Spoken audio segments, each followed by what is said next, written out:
생각해보면 나는 늘 이유가 궁금했다. 그래서 학창시절 선생님이 내게 무언가를 시키면 언제나 왜요? 라고 물었다. 그러면 사람들은 내가 반항을 한다고 여겼는데 나는 정말 이유가 궁금해서 물어본 거였다. 묻지도 따지지도 말라는 건 내게 너무 어려운 일이었다. 안녕하세요. 레오의 책 읽는 밤, 레오입니다. 2021년 해가 바뀌면서 나이는 1살 먹었는데 전보다 나아진 것이 없다고 느껴진다면 오늘 제가 가지고 온 책을 소개해드리고 싶어요. 김수현 저자의 나는 나로 살기로 했다입니다. 이 책에서는 저자가 느낀 냉담한 현실에서 어른살이를 위한 투두리스트를 말하고 있는데요. 여기에서 어른살이라고 하는 거는 아마 어른답게 살아가는 방법을 말하는 것 같아요. 제가 지금 들고 있는 책은 100세 기념 스페셜 에디션인데요. 아마 뒤에 독자들의 평이 더 추가되어 있는 버전인 것 같아요. 이만큼 베스트셀러 작품인데요. 평범하지만 아름다운 우리 보통의 존재들을 위하여 우리는 어떻게 해야 누구도 부러워하지 않으면서 나를 인정하고 사랑하는 방법을 알게 될까요? 이 책을 읽으면서 그 방법을 찾아볼게요.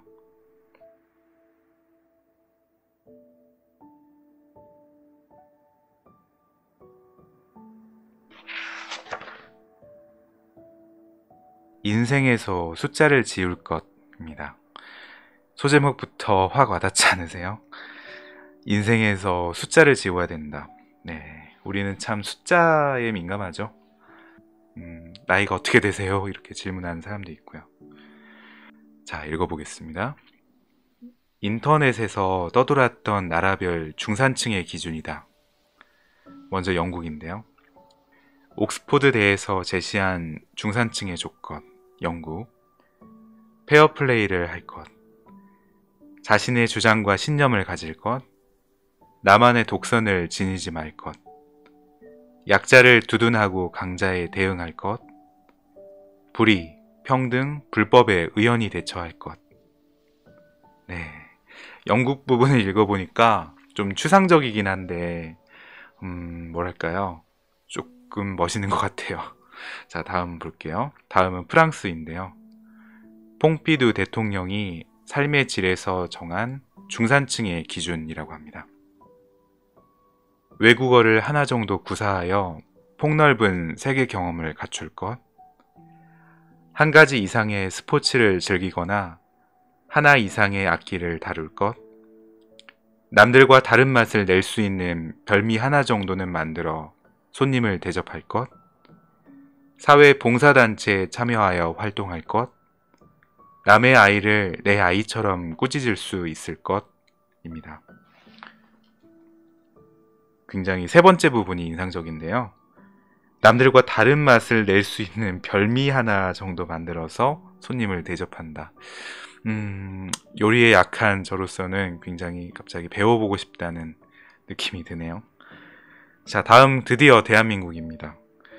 연봉 정보 사이트 직장인 대상 설문에서 나온 결과라고 하는데요. 좀 깜짝 놀라실 거예요. 부채 없는 아파트 평수 30평, 월 급여 500만원 이상, 자동차는 2000cc급 중형차, 예금액 잔고 1억 원 이상, 해외여행은 1년에 몇 번. 정말 숨막히는 그런 리스트인 것 같아요.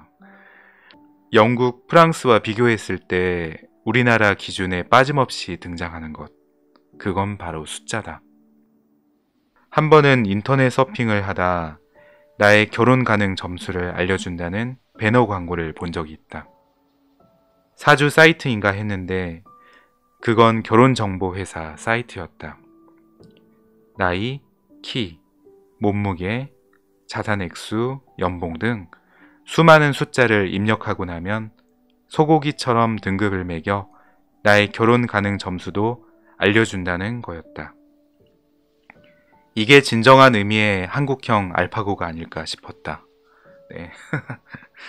소고기 등급처럼 매긴다는 저자의 풍자가 굉장히 와닿습니다.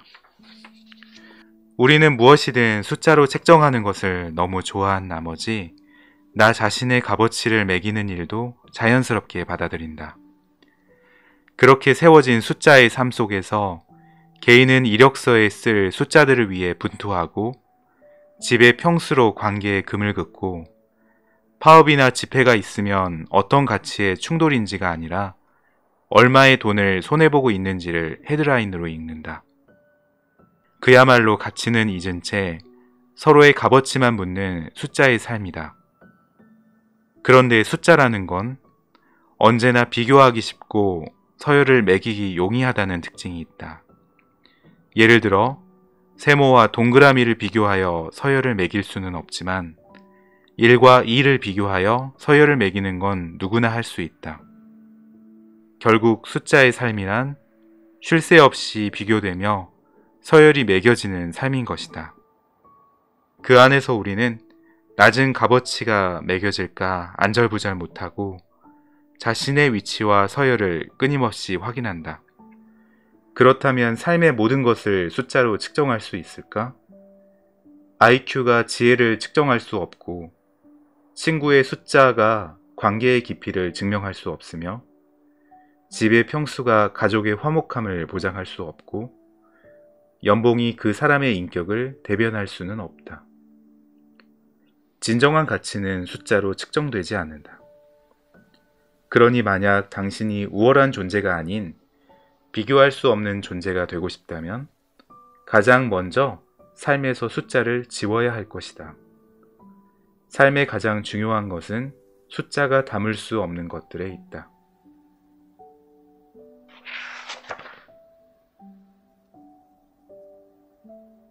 어느 날 문득 나 자신이 초라하고 무력하게 느껴졌다. 애매한 나이에 애매한 경력과 애매한 실력. 나는 제대로 갖춘 것도 보장된 것도 없는 애매한 사람이었다. 어쩌다 이렇게 애매한 어른으로 자라버렸을까?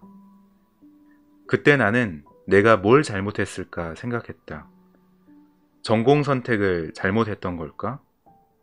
대학교 때 조금 더 열심히 하지 않은 게 잘못이었을까? 일하며 더 버티지 못한 게 잘못이었을까? 그런데 아무리 생각해도 나는 잘못이 없었다. 물론 내 인생에는 약간의 실수와 방황과 오류가 있었지만 그건 삶에 있을 수 있는 시행착오가 아닌가?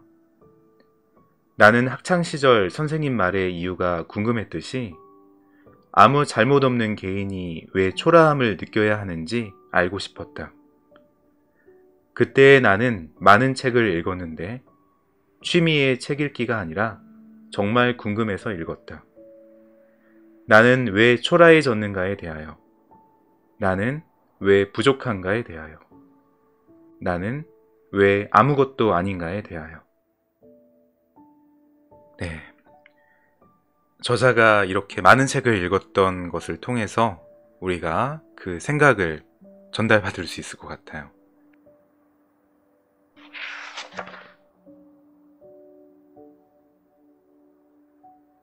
보통의 존재로 충분히 행복할 것.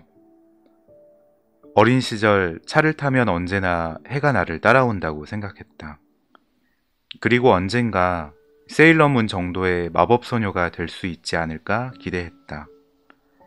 물론 성인이 되어서도 이런 생각을 계속한다면 중증의 과대망상 판정을 받기 딱 좋을 것이다.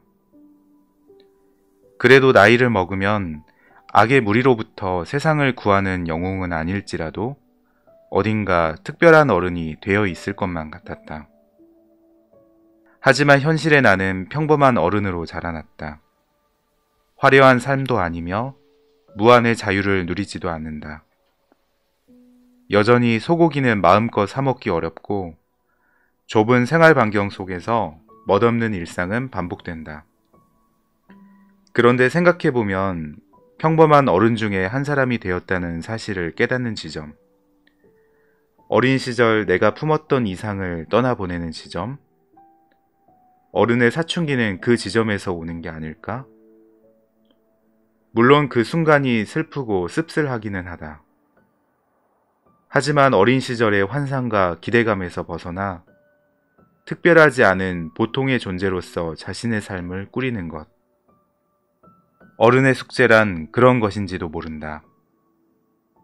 나는 앞으로도 세일러문이 돼서 지구를 구할 일도 소르본 대학의 교수가 될 일도 없을 것이다. 하지만 내가 원하는 건 나의 동창들이 내 소식을 듣고 배가 아파 복통을 일으키는 것도 아니고 친척들이 가문의 영광이라며 나를 우러러 보는 일도 아니다. 대신 내겐 쓰고 싶은 글이 있고 조금 더 잘해보고 싶은 그림과 디자인 일이 있다. 가족과 시간을 더 보내고 싶고 수영을 배워서 바다에서 마음껏 시간을 보내고 싶고 다양한 관점을 가진 사람들을 만나며 나의 세계를 확장하고 싶다. 내 삶에는 많은 제약이 있고 보장된 것은 없지만 특별하지 않은 보통의 삶에도 허락된 많은 것들이 있다. 어른의 사춘기는 자신의 평범함을 인정하고 그 안에서 자신의 삶을 채울 수 있을 때 종결되는 것이며 우리는 그 순간 진짜 어른이 될 것이다. 네. 성장판이 닫히고 상상력이 줄어든 것만으로 어른이 된 것은 아닌 것 같아요. 우리가 진짜 어른이 되는 순간은 저자는 이렇게 말하고 있네요. 너무 인상적이어서 다시 한번 읽어볼게요. 어른의 사춘기는 자신의 평범함을 인정하고 그 안에서 자신의 삶을 채울 수 있을 때 종결되는 것이며 우리는 그 순간 진짜 어른이 될 것이다. 정말 감동적이에요.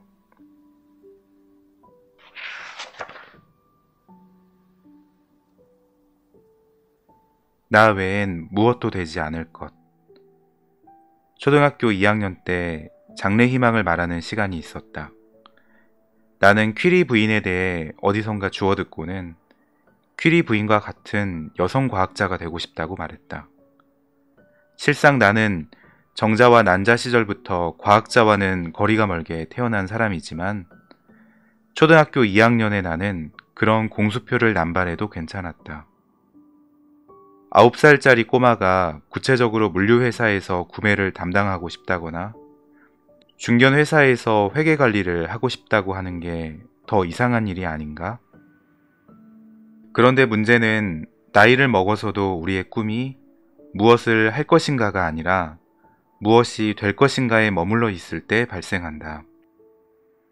예전에 한 피부과 의사와 대화를 나눈 적이 있다. 그는 서울에 있는 의대를 나와 강남에서 피부과 전문 일을 하고 있었다. 그런데 대화를 나누는 동안 의사가 아닌 한 개인으로서 그에게 어떤 개성이나 철학도 느끼지 못했고 오히려 성장하지 못한 아이 같다는 느낌을 받았다. 문득 그에게 지금 행복하냐는 질문을 했다. 그러자 그는 1초의 망설임도 없이 아니 라고 답했다.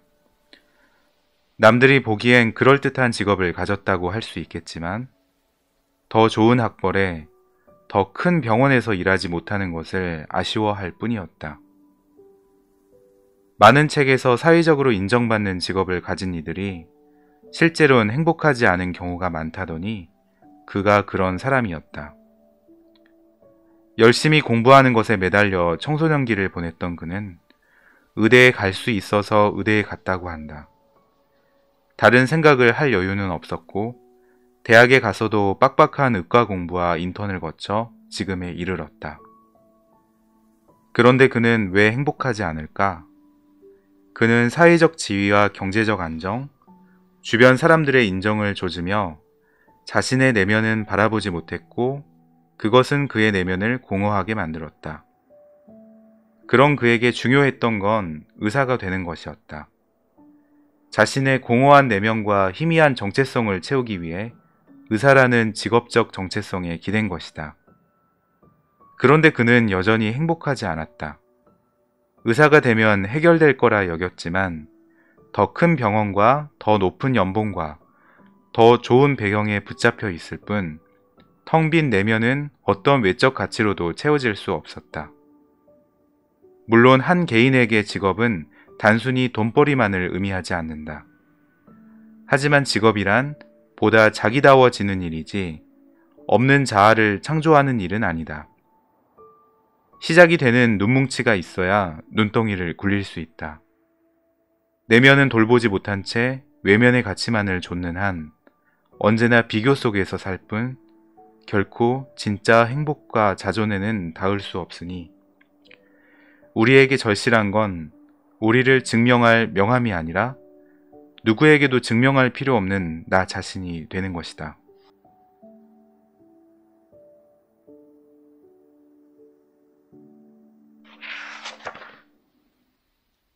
미래에 대한 엉터리 각본을 쓰지 않을 것. 한동안 별일 아닌 일에도 걱정을 반복한 적이 있다. 미리 걱정을 해두면 막상 문제가 벌어졌을 때 안도감이 들어서 그랬다. 그런데 일어나지 않은 일을 앞서 걱정하는 건 전쟁이 일어날까 두려워 땅굴에서 살거나 혹시나 하는 마음에 당장 쓰지 않을 물건을 대량 구매해 놓는 것과 같다. 삶의 낭비이자 비합리적인 일이다.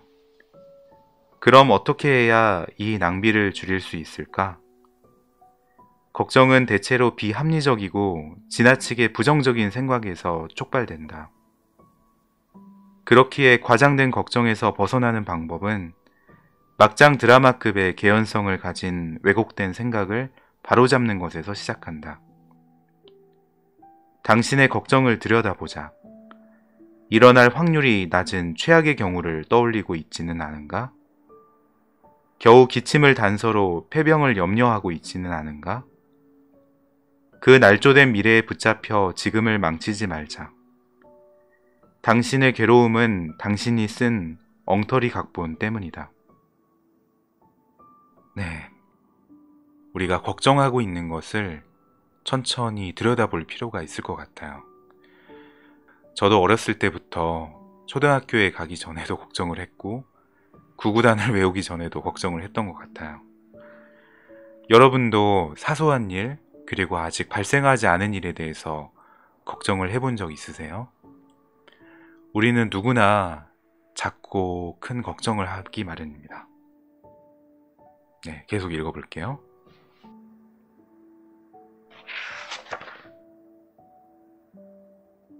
모든 이에게 이해받으려 애쓰지 않을 것. 결혼은, 취업은, 연애는, 저축은 사람들은 이런 질문이 불편하다고 착각한다. 사실은 질문이 불편한 게 아니다.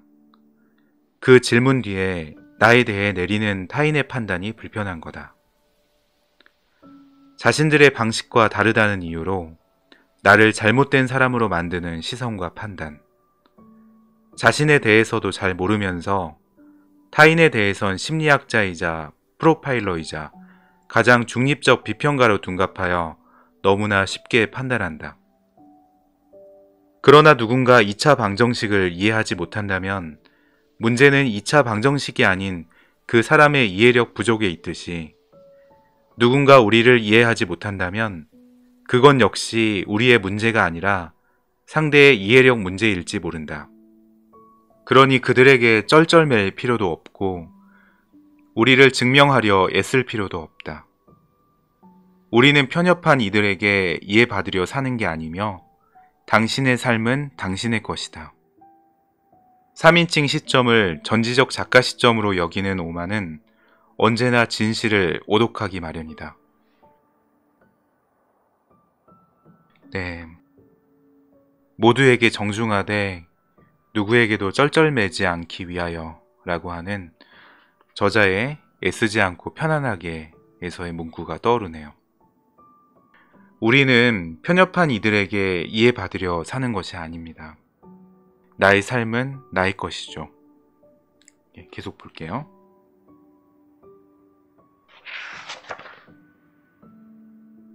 그린 라이트가 켜졌다면 직진할 것. 우리는 종종 마음에 두고 있는 상대의 심중을 해석해 그린 라이트 여부를 확인하고 싶어 한다. 그런데 상대에게 연락하지 않는다라는 한 가지 행동조차 첫째, 손가락이 부러졌다.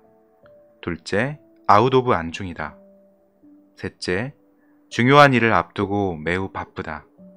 넷째, 먼저 연락이 오길 기다리고 있다 등의 성향이나 상황에 따라 다른 이유가 있을 수 있다. 한 가지 경우로 판단하기엔 언제나 사람 바이 사람, 케이스 바이 케이스인 거다.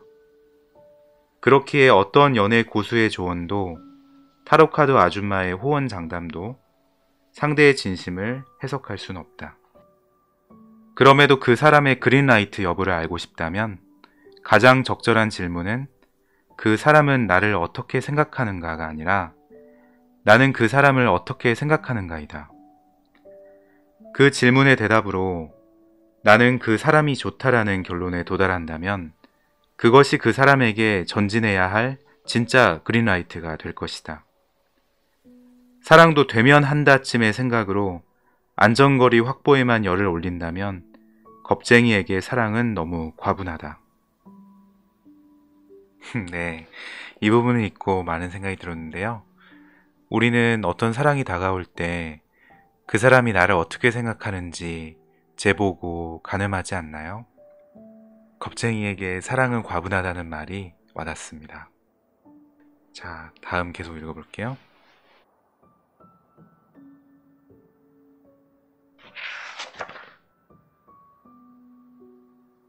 가볍게 살아갈 것. 내 첫 여행은 한 달 일정의 배낭여행이었는데 혼자 하는 여행에 불안했던 나는 짐들을 잔뜩 챙겼다. 책만 3권에 고데기도 2종류를 챙겼으니 짐을 쌀 때 미쳤던 게 틀림없다. 2개의 가방을 낑낑 지고 다녔던 나는 여행이 일주일 남았을 땐 완전히 지쳐버렸다. 모든 상황이 지긋지긋했고 무거운 짐을 지고 다니는 나 자신에게 신물이 났다. 가방을 풀고 필요한 물건만 남긴 뒤 짐 절반은 쓰레기통에 버려버렸다. 그렇게 절반의 짐을 버리며 불편하지 않을까 하는 생각도 들었지만 여행의 발걸음은 한결 가벼워졌다. 여행 중에 만났던 지인은 1년 반 넘게 여행 중이었는데 그가 가진 짐이라고는 배낭 하나가 전부였다. 그는 최소한의 짐만을 챙겼고 필요한 것이 있으면 그때그때 구입했다.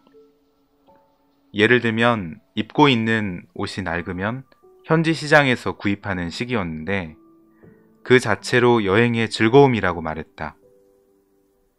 우리는 삶이 불안하다며 너무 많은 짐을 챙기지만 사실 그렇게 많은 짐이 필요하진 않다. 필요할 때 충당할 수도 있고 약간의 불편함을 감수하는 쪽이 이득일 수도 있다. 삶이란 오랜 여정이다. 최대한 가볍게 살아가야 지치지 않는다. 그러니 삶을 조금 더 가볍게 하고 싶다면 불안한 마음에 버리지 못했던 것들을 다시 한번 마주하고 그것들을 덜어내는 용기를 갖자. 여행 내내 한 번도 꺼내지 않았던 짐과 아직 일어나지도 않은 일에 대한 걱정과 삶을 무겁게 만드는 불필요한 욕구와 잘못한 것 없는 부끄러움과 지치게만 하는 과잉된 관계, 이 모든 것에 대한 최후 통첩, 그 포기가 우리를 자유롭게 할 것이다. 자유롭게 살고 싶거든 없어도 살 수 있는 것을 멀리하라. 톨스토이. 이제 이 책을 읽으며 나 자신에게 관심을 기울일 준비가 되지 않으셨나요? 284페이지에 저자의 메시지를 전하며 오늘 영상을 마쳐볼게요. 냉담한 세상에서 인간성을 잃지 않고 살아가기 위하여 우리는 자기 자신에게 조금 더 주의를 기울여야 하고 부당함과 모욕과 불안에 당당하게 맞서야 한다. 그리고 나와 타인을 위해 더 나은 사회를 위해 자신의 몫을 해야 한다. 보통의 존재가 내가 아닌 것을 시기하지 않으며 차가운 시선을 견디고 있는 그대로의 나로서 살아가기 위하여 당신이 조금은 자유로워졌기를 바란다. 우리에게 건투를 빈다. 네. 우리에게 건투를 빈다는 저자의 메시지가 너무나도 가슴을 울립니다. 오늘 레오의 책 읽는 밤과 함께 해주셨는데요. 여러분께서도 있는 그대로 나로 살기로 한 하루가 되기를 바라면서 지금까지 김수연 지음의 나는 나로 살기로 했다 였습니다. 감사합니다.